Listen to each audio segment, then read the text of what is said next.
আমার ভালোবাসার মানুষটার সাথে পালিয়ে বিয়ে করেছিলাম, কিন্তু শ্বশুরবাড়ি থেকে ভোর ৩টার দিকে পালিয়ে আসতে হলো। তার কারণ বলছি। আমি যখন হাই স্কুলে পড়তাম তখন থেকে একটা ছেলেকে খুব ভালোবাসতাম। সেও আমাকে খুবই ভালোবাসতো। একদিন আমার দাদা একটা বন্ধু আমাকে দেখে নেয়, তারপর সে বাড়িতে বলে দেয়। এরপর থেকে বাড়িতে অশান্তি শুরু হয়ে যায়। আমি বাড়ি ফিরতেই দাদা আমাকে খুব মারে আর বাড়ি থেকে বেরোনো বন্ধ করে দেয়। তারপর আমার জন্য ছেলে দেখা শুরু করে। আমি বাধ্য হয়ে বাড়ি থেকে লুকিয়ে আমার ভালোবাসার মানুষটিকে বিয়ে করে নিই। আমার বাপের বাড়ি থেকে কেউ মেনে না নিলেও কিন্তু শ্বশুরবাড়ির সবাই আমাকে মেনে নিয়েছিল। বিয়ের পর আমাদের সংসার খুব ভালোভাবেই চলছিল, কিন্তু তারপর থেকে শুরু হলো পরিবারে অশান্তি। আমার স্বামী নেশার পরিমাণ আরও বেড়ে গেল। সে যে বিয়ের আগে নেশা করতো সেটা আমি কখনো বুঝতে পারিনি, আর আমি জানতামও না।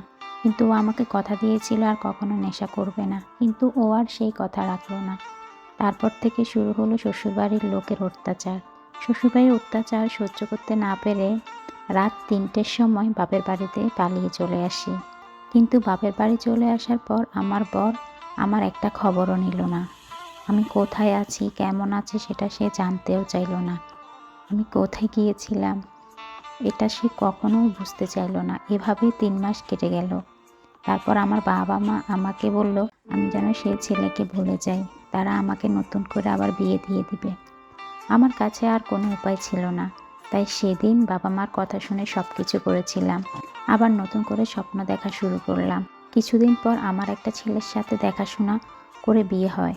বিয়ের ৭ মাসের মাথায় আমি প্রেগনেন্ট হয়ে যাই, আর একটা ফুটফুটে কন্যা সন্তান হয় আমার।